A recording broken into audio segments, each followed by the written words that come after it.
In today's video, I want to take you guys through a new PlayStation Store sale, one that we knew was coming. However, the PlayStation VR sale is officially live right now if you have a VR headset. A lot of great deals that I would highly recommend. I know all of you guys don't have VR, but our VR videos generally get pretty decent views, so I imagine some of you guys at least have it. On top of that, we've got another PSVR title that has been announced, and it's coming out next month.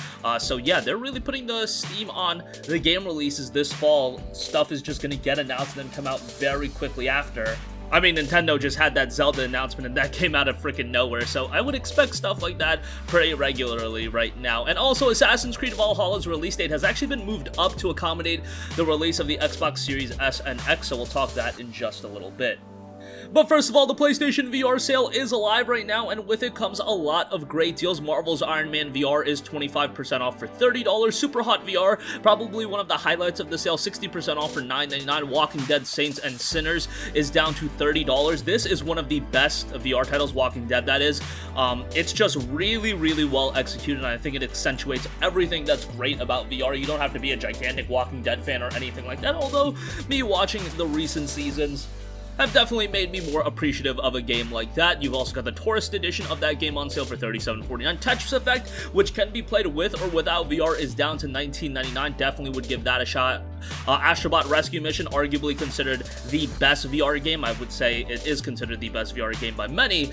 It's 63% off for $7.39. That's a great price. Blood and Truth, another game many consider to be the best VR title, is down to $14.79. That one is very high octane, very action heavy, kind of plays like an over-the-top action movie, think something like that, but pretty good in its own right. Borderlands 2 VR, $25, can't go wrong with that. It's Borderlands 2. Firewall 0 Hour, $8.59, a really good first-person shooter.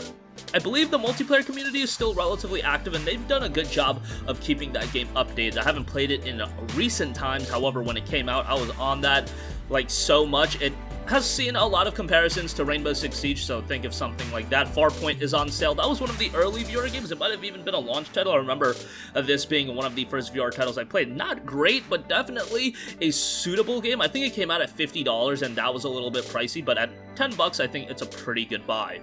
What else? We got Paper Beast is down to $15. That is really good. Hatsune Miku Project Diva X is down to $18. You know, honest confession, I played the hell out of Hatsune Miku on PlayStation Vita. I had the Vita title, played the absolute hell out of it, and I had a great time with it, so yeah, that's something to look at. Ghost Giant is $15. That's a pretty cool title as well. Raw Data, that's a game that's been received strongly, is $8. The Inpatient is $10. You've got Arizona Sunshine, Battlezone Grid Edition, Apollo 11 VR. A lot of these titles I'm not all too familiar with. Eagle Flight by Ubisoft is on sale as well, 65% off for $7, but definitely some good deals. Psychonauts in the Rhombus of Ruin, Wolfenstein Cyberpilot. Harmonix Music of VR is on sale. What else? We got Torn is $15. Anything else that really stands out to me? You got Pinball FX2 VR. You've got Hatsune Miku VR Future Live First Stage. Dark Legion is $4. Wolfenstein Resistance Bundle, which includes, I believe, the co-op title and then also Cyberpilot. So that's something you guys can look at, although I wasn't high on the co-op title that much, but yeah. Also, Super Stardust Ultra VR is $5. That's a great buy, especially at that price. $5 for that is pretty ridiculous. Salaryman Escape is $4.79, so definitely some good deals if you do have a VR headset. Otherwise, I would just say focus your attention on Tetris Effect. If you're interested, you can check that out and have a great time with it without the VR headset at all. Speaking of VR, Twilight Path has been announced for PlayStation VR, and it is out next month. This is coming from Charm Games, and the PlayStation blog has a pretty in-depth article on it. Twilight Path is set in a surreal realm between the real world and the afterlife. In this story-driven adventure, you're mysteriously transported to the land of Twilight. You'll awaken in this fantasy world to discover you've become trapped, and your only way home leads through the ancient remnants of a land that has been home to wandering spirits and souls for countless generations. Definitely has an interesting visual representation, and the visual style is honestly what drew me into the game in the first place. Visually, it looks great, but also it employs a very unique stylization, so I think that's something that people would be all over. If you have a VR headset, definitely one to keep your eyes on. I think this is going to be one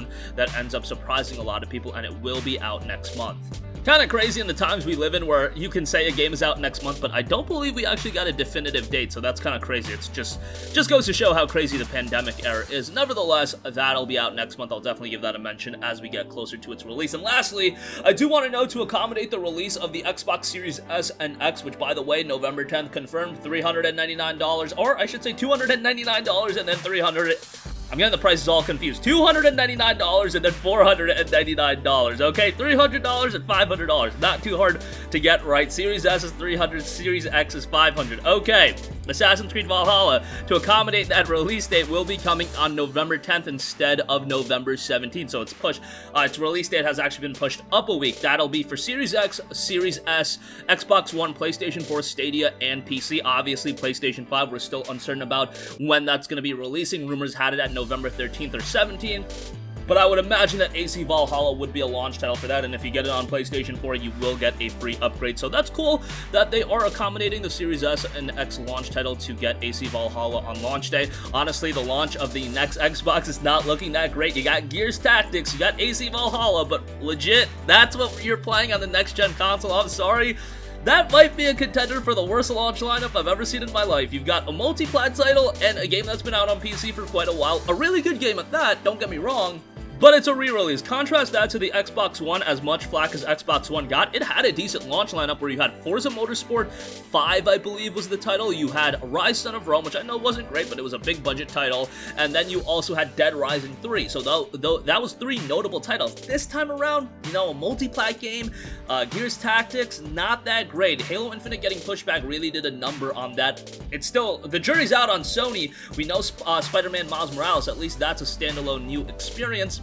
Hopefully we get something like Demon's Souls Remake or SOCOM to round out that launch lineup as well. But at least we're finally starting to get some information on next generation drops. I imagine that after VR Appreciation Week wraps up, next week will finally be the week. I feel like I've been saying this for months, but next week will finally be the week that we get some definitive PlayStation 5 news. I'm crossing my fingers. I'm holding my breath. I'm really just hoping that we do get PlayStation 5 information next week. Also, September 22nd is when pre-orders are going to open up for the X and S.